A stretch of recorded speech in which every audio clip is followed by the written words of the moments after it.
Once there was a very rich gentleman who lost his wife, and having loved her exceedingly, he was very sorry when she died. Finding himself quite unhappy for her loss, he resolved to marry a second time, thinking by this means he should be as happy as before. Unfortunately, however, the lady he chanced to fix upon was the proudest and most haughty woman ever known. She was always out of humour with everyone. Nobody could please her, and she had returned the civilities of those about her with the most affronting disdain. She had two daughters by a former husband. These she brought up to be proud and idle. Indeed, temper and behaviour, they perfectly resembled their mother. They did not love their books, and they would not learn to work. In short, they were disliked by everybody. The gentleman on his side too had a daughter, who in sweetness of temper and carriage was the exact likeness of her own mother, whose death he had so much lamented, and whose tender care of the little girl he was in hopes to see replaced by that of his new bride. But scarcely was the marriage ceremony over before his wife began to show her real temper. She could not bear the pretty little girl, because her sweet obliging manners made those of her own daughters appear 1,000 times the more odious and disagreeable. She therefore ordered her to live in the kitchen, and if ever she brought anything into the parlour, always scolded her until she was out of sight. She made her work with the servants in washing the dishes and rubbing the tables and chairs. It was her place to clean the madam's chamber, and that of the misses, her daughters, which was all inlaid, had beds of the newest fashion, and looking glasses so long and broad that they saw themselves from head to foot in them, while the little creature herself was forced to sleep up in a sorry garret, upon a wretched straw bed, without curtains or anything to make her comfortable. The poor child bore this with the greatest patience, not daring to complain to her father, who she feared would only reprove her, for she saw that his wife governed him entirely. When she had done all her work, she used to sit in the chimney corner among the cinders, so that in the house she went by the name of Cinderbreech. The youngest of the two sisters, however, being rather more civil than the eldest, called her Cinderella, and Cinderella, dirty and ragged as she was, as often happens in such cases, was 1,000 times prettier than her sisters, dressed out in their splendour. It happened that a king's son gave a ball to which he invited all the persons of fashion in the country. Our two misses were of the number, for the king's son did not know how disagreeable they were, but supposed, as they were so much indulged, that they were extremely amiable. He did not invite Cinderella, for he had never heard of her. The two sisters began immediately to be very busy in preparing for the happy day. Nothing could exceed their joy. Every moment of their time was spent in fancying such gowns, shoes, and head dresses as set them off to the greatest advantage.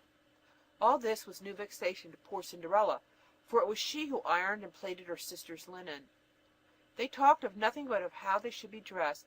"I," said the eldest, "will wear my scarlet velvet with French trimming." "And I," said the youngest, "shall wear the same petticoat I had for the last ball. But then, to make amends for that, I shall put on my gold muslin train, and wear my diamonds in my hair. With these I must certainly look well." They sent several miles for the best hairdresser that was to be had, and all their ornaments were bought at the most fashionable shops. On the morning of the ball they called up Cinderella to consult her about their dress, for they knew she had a great deal of taste. Cinderella gave them the best advice she could, and even offered to assist in adjusting their head dresses, which was exactly what they wanted, and they accordingly accepted her proposal. While Cinderella was busily engaged in dressing her sisters, they said to her, "Should you not like, Cinderella, to go to the ball?" "Ah," said Cinderella, "you are only laughing at me. It is not for such as I am to think of going to balls." "You are right," said they. "Folks might laugh indeed to see a Cinderbreech dancing in a ballroom." Any other than Cinderella would have tried to make the haughty creatures look as ugly as she could, but the sweet-tempered girl, on the contrary, did everything she could to make them look well. The sisters had scarcely eaten anything for 2 days, so great was their joy as the happy day drew near. More than a dozen laces were broken in endeavouring to give them a fine slender shape, and they were always before the looking-glasses. At length the much wished-for moment arrived. The proud misses stepped into a beautiful carriage, and, followed by servants in rich liveries, drove towards the palace. Cinderella followed them with her eyes as far as she could, and when they were out of sight she sat down in a corner and began to cry. Her godmother, who saw her in tears, asked her what ailed her. I wish, sobbed poor Cinderella, without being able to say another word. The godmother, who was a fairy, said to her, You wish to go to the ball, Cinderella. Is this not the truth? Alas, yes, replied the poor child, sobbing still more than before. Well, well, be a good girl, said the godmother, and you shall go. She then led Cinderella to her bedchamber, and said to her, Run into the garden and bring me a pumpkin. Cinderella flew like lightning, and brought her the finest she could lay hold of. Her godmother scooped out the inside, leaving nothing but the rind. Then she struck it with her wand, and the pumpkin instantly became a fine coach, gilded all over with gold. She then looked into her mousetrap, where she found 6 mice, all alive and brisk. She told Cinderella to lift up the door of the trap very gently, and as the mice passed out, she touched them one by one with her wand, and each immediately became a beautiful horse of fine dapple gray mouse color. Here, my child, said the godmother, is a coach and horses too, as fine as your sister's. But what shall we do for a postilion? I will run, said Cinderella, and see if there is not a rat in the trap. If I find one, he will do very well for a postilion. Well thought of, my child, said her godmother. Make what haste you can. Cinderella brought the rat trap, which to her great joy contained 3 of the largest rats ever seen. The fairy chose the one which had the longest beard, and touching him with her wand, he was instantly turned into a handsome postilion, with the finest pair of whiskers imaginable. She sat next to Cinderella. Go again into the garden, and you will find 6 lizards behind the watering pot. Bring them hither. This was no sooner done than with a stroke from the fairy's wand they were changed into 6 footmen, who all jumped up behind the coach in their lace liveries, and stood side by side as cleverly as if they had been used to do nothing else the whole of their lives. The fairy then said to Cinderella, Well, my dear, is not this an equipage as you could wish for, to take you to the ball? Are you not delighted with it? Yes, replied Cinderella with hesitation, but must I go thither in these filthy rags? Her godmother touched her with the wand, and her rags instantly became the most magnificent apparel, ornamented with the most costly jewels in the whole world.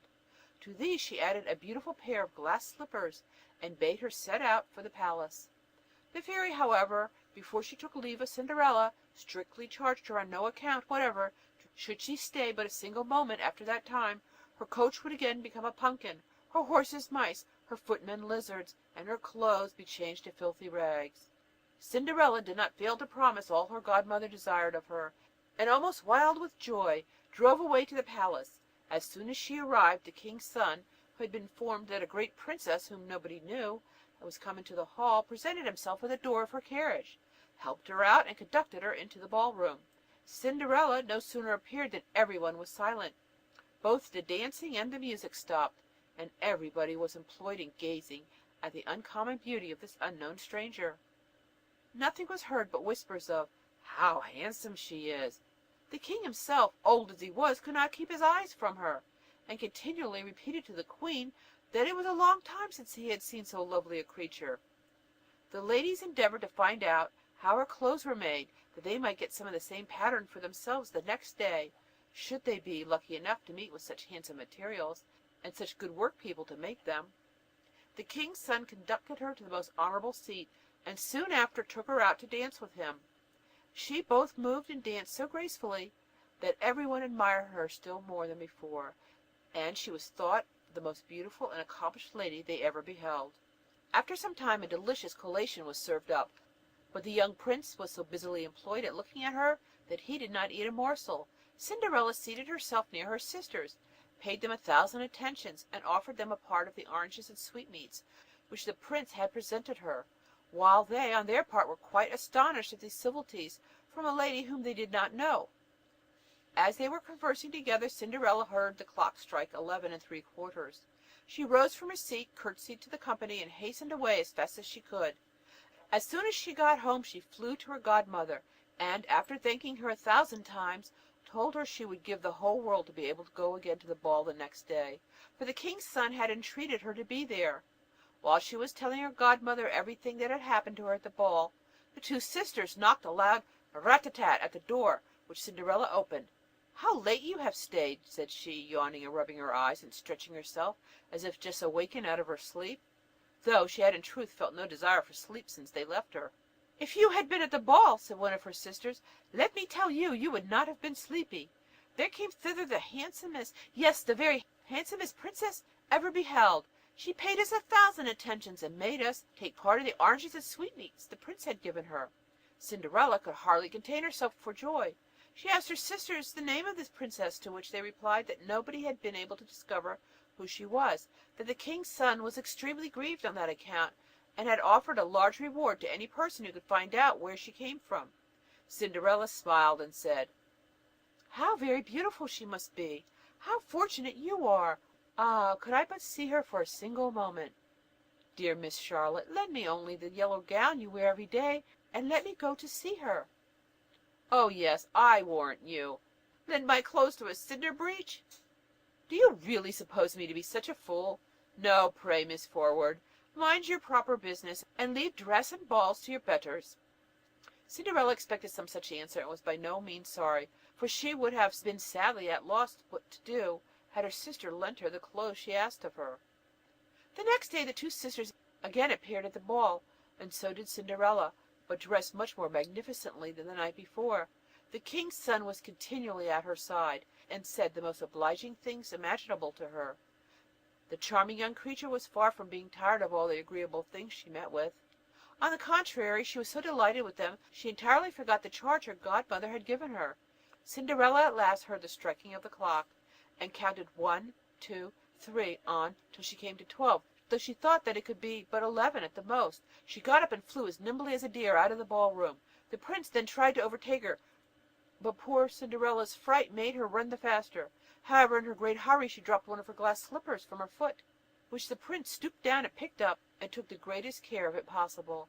Cinderella got home tired and out of breath, in her old clothes, without either coach or footman, and having nothing left of her magnificence but the fellow of the glass slipper which she had dropped. In the meanwhile the prince had inquired of all his guards at the palace gates if they had not seen a magnificent princess pass out, and which way she went. The guards replied that no princess had passed the gates, and they had not seen a creature but a little ragged girl, who looked more like a beggar than a princess. When the two sisters returned from the ball, Cinderella asked if they had been as much amused as the night before, and if the beautiful princess had been there. They told her that she had, but that as soon as the clock struck 12, she hurried away from the ballroom, and in the great haste she made had dropped one of her glass slippers, which was the prettiest shape that could be, and the king's son had picked it up, and had done nothing but look at it all the rest of the evening, and that everyone believed that he was violently in love with the handsome lady to whom it belonged. This was very true, for a few days later the prince had proclaimed by sound of trumpet that he would marry the lady whose foot should exactly fit the slipper he had found. Accordingly the prince's messengers took the slipper and carried it first to all the princesses, then to all the duchesses, in short to all the ladies of the court, but without success. They then brought it to the two sisters, who each tried all she could to squeeze her foot into the slipper, but saw at last that this was quite impossible. Cinderella, who was looking at them all the while and knew her slipper, could not help smiling, and ventured to say, "Pray, sir, let me try on the slipper." The gentleman made her sit down, and putting the slipper on her foot, it instantly slipped in, and he saw that it fitted her like wax. The two sisters were amazed to see that the slipper fitted Cinderella, but how much greater was their astonishment when she drew out of her pocket the other slipper and put it on. Just at this moment the fairy entered the room, touching Cinderella's clothes with her wand, made her at once appear all more magnificently dressed than they had ever seen her before. The two sisters immediately perceived that she was the beautiful princess they had seen at the ball. They threw themselves at her feet, and asked her for forgiveness for the ill treatment she had received from them. Cinderella helped them to rise, and tenderly embracing them, said that she forgave them with all her heart, and begged them to bestow on her their affection. Cinderella was then conducted, dressed as she was, to the young prince, who, finding her more beautiful than ever, instantly desired her to accept his hand. The marriage ceremony took place in a few days, and Cinderella, who was as amiable as she was handsome, gave her sisters magnificent apartments in the palace, and a short time after married them to two great lords of